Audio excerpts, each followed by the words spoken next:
وہ بڑی hard core رہی ہے، اور ان کے بارے میں یہ کہا جاتا ہے کہ آپ یہ کہہ سکتے ہیں کہ اگر محمد باقر ایران کو ریپرزینٹ کر رہے ہیں اور جے ڈی وینس امریکہ کو ریپرزینٹ کر رہے ہیں، تو اس کا دوسرا مطلب یہ ہے کہ مستقبل کے دو صدور، ایک امریکہ کا صدر اور ایک ایران کا صدر، یہ اسلام آباد میں ایک دوسرے کے ساتھ مذاکرات کر رہے ہیں۔ دونوں کی جو ڈپلومیٹک سکلز ہے، یہ اس کا ایک بڑا امتحان ہے۔ محمد باقر کے ساتھ کہا جا رہا ہے کہ ایرانی وزیر خارجہ Abbas Araghchi P H D scholar, اور فارن آفس میں انہوں نے سرو کیا ہے، جاپان کے اندر، فن لینڈ کے اندر یہ بطور سفیر کام کرتے رہے ہیں۔ انہوں نے بھی فوج کے اندر سرو کیا ہے، انٹرنیشنل میڈیا کو بڑے اچھے طریقے سے انہوں نے انگیج کیا۔ میرا خیال ہے کہ سب سے زیادہ اگر اس جنگ کے دوران کسی ایرانی نے انٹرنیشنل چینلز کو حکومتی سطح پر انگیج کیا ہے تو وہ عباس عراقچی ہیں۔ انہوں نے اس کو کمیونیکیٹ کیا اور اپنا ایک نیریٹو بلڈ کیا ہے۔ عباس عراقچی سافٹ سپوکن ہے مگر کلیرٹی ہے، ایک ہارڈ لائنر کے طور پر انہیں کنسیڈر کیا جاتا ہے۔ تو اب یہ دیکھنا ہے کہ باقر صاحب کو اناؤنس کرنے کا مطلب یہ ہے کہ ایک ہارڈ لائنر ہیں، اور اگر عباس عراقچی ان کو فالو کرتے ہیں تو ایک سافٹ لائنر ہیں۔ یہ جو دونوں شخصیات ہیں، ان کے بارے میں ایک اور بات بڑی اہم ہے کہ یہ دونوں اسرائیل کی ہٹ لسٹ پر تھے۔ پاکستان کی جانب سے ریکویسٹ کی گئی کہ اس وقت ایرانی قیادت میں اگر کوئی فیصلہ سازی کی صلاحیت اور طاقت رکھتا ہے تو وہ یہ دو شخصیات ہیں، ان دو شخصیات کو ٹارگٹ نہ کیا جائے، کیونکہ اس سے پہلے تاثر یہ تھا کہ علی لاری جانی وہ ایک بڑی ہی توانا اور ایک سخت حیثیت رکھتے تھے، تو اب یہ اپرچونٹی ان کو باقاعدہ طور پر دے دی گئی ہے، محمد باقر کو اور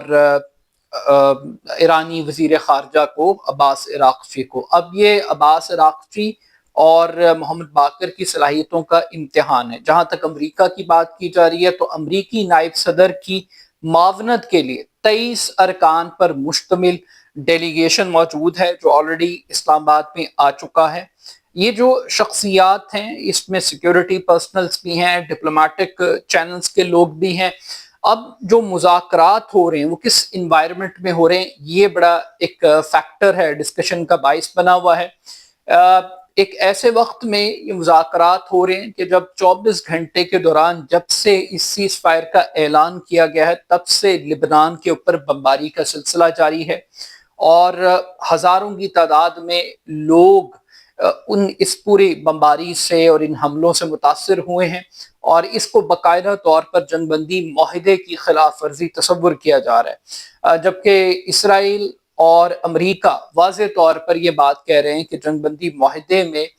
لبنان پر بمباری کا جو فیصلہ تھا اس حوالے سے کوئی بات شامل نہیں تھی کہ لبنان کے اندر بھی سیز فائر ہوگا، مگر انٹرنیشنل کمیونٹی اور پاکستان دونوں اس بات پر بضد ہیں کہ یہ بات طے تھی کہ پورے دنیا کے اندر جہاں جہاں پر بھی محاذ گرم تھا وہاں پر ایک سیز فائر ہوگا۔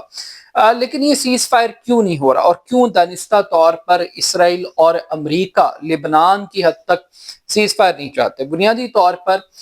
لبنان کو ایک پریشر ٹیکٹکس کے طور پر استعمال کیا جا رہا ہے، اور ایک خوف کو، پینک کو کریٹ کرنے کے لیے، دباؤ ڈالنے کے لیے لبنان کو استعمال کیا جا رہا ہے۔ اور آپ یہ بھی کہہ سکتے ہیں کہ اگر امریکہ کو یہ لگا کہ مذاکرات ناکام ہو رہے ہیں تو وہ اس پورے مذاکراتی عمل کو تباہ کرنے کے لیے اسرائیل جو کہ نہیں چاہتا کہ کسی بھی صورت میں مذاکرات ہوں، وہ استعمال کرے گا لبنان کی اس سچویشن کو ایک کارڈ کے طور پر اور اس کو سبوتاژ کرنے کی کوشش کرے گا۔ مگر یہاں پر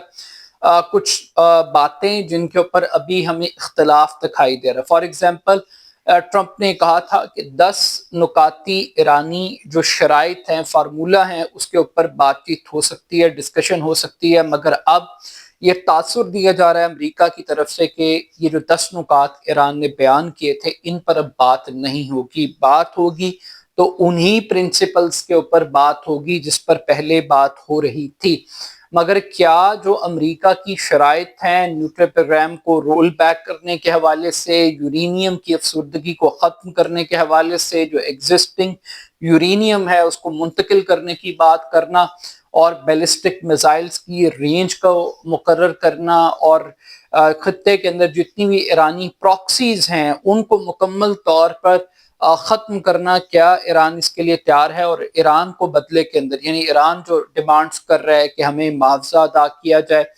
ہمارے پر جو سینکشنز لگائی گئی ہیں ان کو ختم کیا جائے، خطے سے امریکی فوجی اڈوں کا خاتمہ کیا جائے، آبنۂ ہرمز پر ایران کے کنٹرول کو ایکسیپٹ کیا جائے اور انہی پروٹوکولز کو فالو کیا جائے جو ایران چاہتا ہے۔ تو اب یہ لائنز ہیں کس حد تک یہ دونوں ملک کامیاب ہوتے ہیں، مگر یہاں پر پاکستان کا بھی ایک امتحان ہے کہ پاکستان آلدو کے لائم لائٹ میں ہے، Pakistan talk of the town ہے، قدرت پاکستان کو سپورٹ کر رہی ہے، یہ پاکستان اتنا انٹیلیجنٹلی کھیل رہا ہے اور اچیو کر رہا ہے، یہ ایک علیحدہ بات ہے، لیکن سٹل ایک چیز بڑی امپورٹنٹ ہے کہ اس پوری جنگ نے، اس پورے میکنزم نے پرسیپشنز کو چینج کیا ہے۔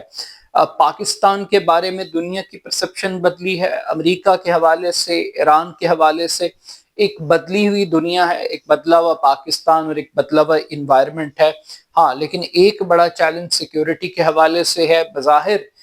کل کے اس پورے مذاکراتی عمل کی جو سیکیورٹی ہے وہ پاکستان کی فوج کے پاس ہے